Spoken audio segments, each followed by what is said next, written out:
District collector ని నేనుండగా ఎవరిని అడిగి ఈ స్టాచ్యూని రిమూవ్ చేస్తున్నారు?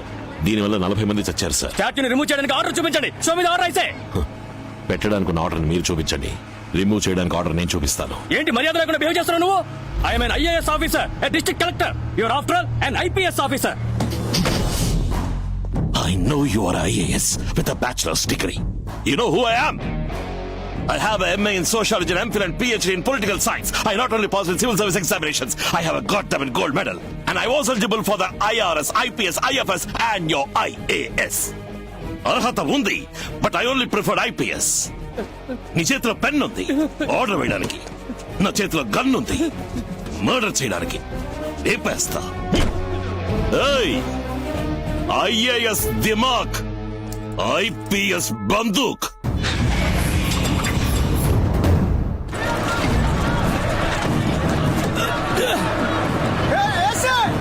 విగ్రహం కదిలించావా? ఇక్కడ ఊరేసుకొని కాస్తా ఆపని చెప్పు.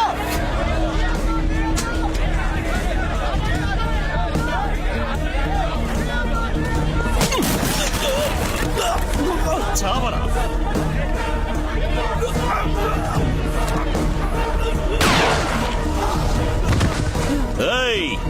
ఎవరైనా రావణ భిక్షు మాట విని ప్రాబ్లం చెయ్యాలని రెచ్చిపోయారో పుచ్చ పేలిపోద్దు చెప్తున్నా.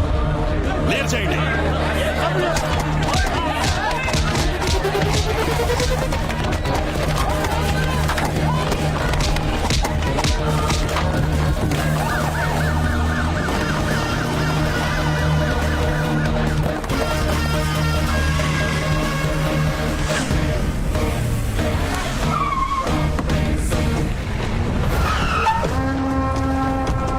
ఎంత ధైర్యం ఉంటే ఈ పని చేస్తుంటారు?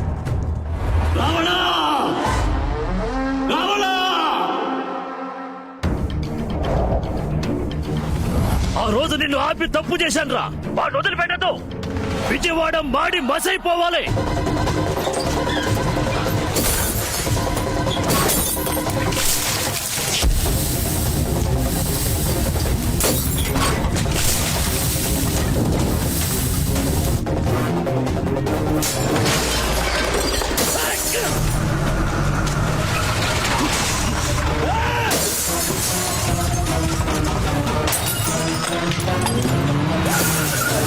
వెళ్ళండి,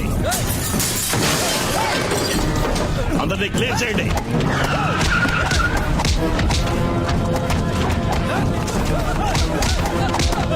అందరినీ అరెస్ట్ చేయండి. మా నాన్న విగ్రహం లేని ఈ ఊర్లో ఎవ్వరూ ప్రశాంతంగా పడుకోవడానికి వీల్లేదు. అమరజీవి భానుమూర్తి విగ్రహాన్ని బద్దల కొట్టమని చెప్పండి. కుల చిచ్చుతో జిల్లా అట్టుడకాలి.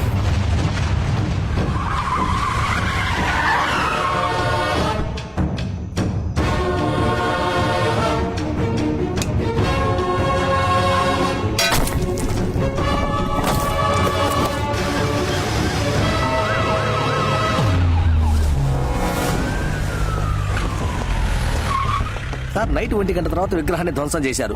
ఏ గ్రూపో ఇంకా తెలియలేదు. ఏదో కుల రాజకీయం చేయడానికి కుట్ర పని ఉంటారు సార్. సార్, విగ్రహాన్ని పగలగొడుతున్నప్పుడు తీసిన వీడియో సార్ వాట్సాప్ లో వచ్చింది. వీళ్ళంతా రావణ భిక్షు ఊరు వాళ్ళు. ఇది పంపించింది ఎవరు? You will find it sir. అదిగో వస్తున్నారు సార్. ఆ వచ్చే వాళ్ళంతా భానుమూర్తి గారి వర్గం వాళ్ళే. అందరూ అక్కడే ఆగండి. మా నాయకుడు తల పగలగొట్టిన వాడు తల తీయకుండా ఎక్కడి నుంచి వెళ్ళాం సార్? చూడండి, మేము రిమూవ్ చేసిందో పాపాత్ముడి విగ్రహాన్ని, వాళ్ళు పగలగొట్టిందో ధర్మాత్ముడి విగ్రహాన్ని. ఇంకో 2 రోజుల్లో ఇదే చోట కొత్త విగ్రహాన్ని పెట్టే పని మీద ఉండండి. 2 గంటల్లో ఆ ఎదవలు ఎక్కడున్నా వెతికి వాళ్ళ మక్కలు ఎరగదని విజయవాడ గవర్నమెంట్ హాస్పిటల్లో చేర్పించే పూచి నాది. 2 గంటల్లో అరెస్ట్ చేయలేదంటే మీరేమైనా చేసుకోండి, మేము అలా నుంచి వేడుకు చూస్తాం. మీ మాటలు నమ్మి వెళ్తున్నావు సార్. రండ్రా, రండి, రండ్రా, వెళ్దాం, పదండి, పదండ్రా. సార్ సార్, ఆ ఊరికి ఇప్పుడు మీరు వెళ్ళదు చాలా ప్రమాదకరమైన ఊరు సార్. తప్పు చేసి గుళ్ళోకి వెళ్ళి దాక్కుంటారు. గుళ్ళోకి పోలీసులు రాకూడదని విత్తనవాదం చేస్తారు సార్. అందుకని చూస్తూ 2 ఏళ్ల క్రితం ఒక ఎస్ఐని 2 కానిస్టేబుల్స్ ని గుళ్ళోపలే నరికి చంపేశారు సార్. సార్, ఏదో రోజు వాళ్ళు టౌన్ కి వస్తారు. అప్పుడు నా మాట నమ్మి వెళ్లిపోయారు. సార్, ఆ వీడియో వచ్చిన నంబర్ ని ట్రేస్ చేశాం. అది ఆ ఊరు వాళ్ళదే సార్. సార్, మిమ్మల్ని రప్పించడానికి ఏదో ప్లాన్ చేస్తున్నట్టున్నారు సార్. మీరెవరూ నాతో రానక్కర్లేదు, నేను చూసుకుంటాను. సార్, ఏయ్, తప్పుకో.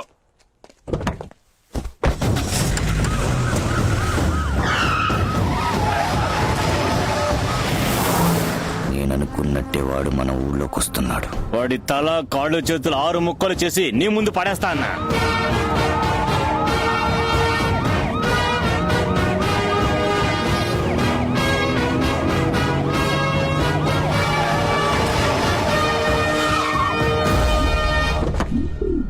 ఏంటి సార్ మా ఊర్లోకి పోలీస్ జీప్ రావడానికి భయపడుతుంది, మీరు ధైర్యంగా గుడి దగ్గరికే వచ్చేసారు. ఏముంది, విగ్రహం పగలగొట్టింది మన ఊరి వాళ్ళే అని ఎవరో చెప్పుంటారు, అది నమ్ముచ్చావా?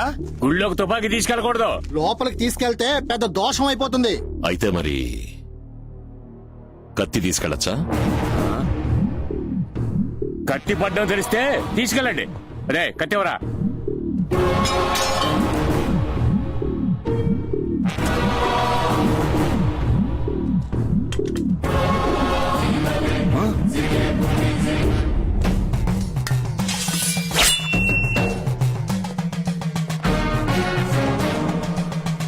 వెనకనే 4 కత్తులు ఇస్తాను రా.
ఏంట్రా?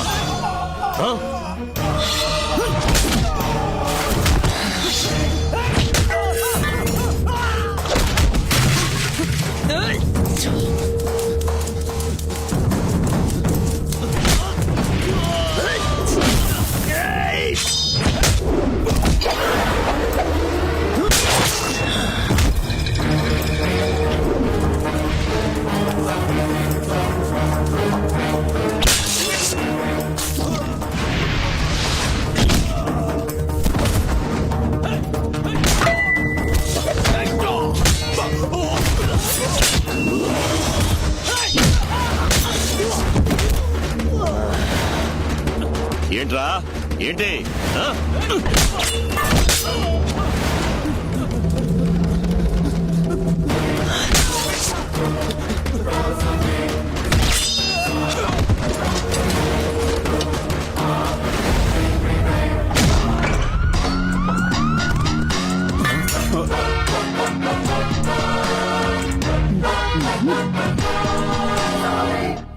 ఎన్ని కార్లు, బస్సులు, ఆటోలు, కొట్లు అన్నిటినీ ఒక స్టాట్యూకి ధారపోశారు. ఇక మీద అక్కడ ఏ యాక్సిడెంట్ జరగదు sir. We are all IPS officers. Behave like that. Yes sir. Diya, ఏం చేస్తున్నావు? డాడీకి వచ్చిన మ్యారేజ్ ఇన్విటేషన్స్ లో విజయవాడ ఇన్విటేషన్స్ ని చూస్తున్నానమ్మా. ఎందుకు? నేను పని మీద విజయవాడ వెళ్తున్నాను, దానికి రీజన్ కావాలిగా. విజయవాడకా? ఎందుకు? ఒక వారంగా ఆయనకి కాల్ చేస్తున్నాను, ఫోన్ తీయడం లేదు. ఏం ప్రాబ్లమో అర్థం కాలేదు, అందుకే స్ట్రేట్ గా వెళ్లి చూసొద్దామని. తమాషాగా ఉందా? మీ నాన్నకి తెలిస్తే? డాడీ తోటి ఈ పెళ్లి కూతుర్లంతా నా ఫ్రెండ్స్ అని చెప్పి అటెండ్ చేసొస్తానన్న సాకుతో వెళ్ళొస్తాను. ఐడియా అంతా బానే ఉంది. ఇప్పుడు నేను నా మూడ్కి అబద్ధం చెప్పాలి. అయితే నా మొగుడిని నన్ను చూడొద్దంటావా? సరే, ఓ పంచే. ఇంకో 2 రోజుల్లో మీ నాన్న మలేషియా వెళ్తున్నారు, ఆయన వచ్చేలోగా నువ్వు వెళ్ళొచ్చే. ఏంటన్నా మార్కెట్కి తీసుకొచ్చావు? అందరూ మిమ్మల్ని చూడాలంటున్నారు, అది కాక ఇది చాలా ముఖ్యమైన చోటు బాబు. మీరు రండి చెప్తానా? కూర్చోండి బాబు. మీ నాన్నగారు ఇక్కడే కూర్చుని ఇడ్లీలు తినేవారు బాబు. అవునా? ఇక పాండు, అయ్యగారికి 2 ఇడ్లీలు తీసురా, చట్నీ సాంబార్ వద్దు. చట్నీ సాంబార్ లేకుండా ఎలా తినమంటావన్నా? నేను చెప్తా కదా.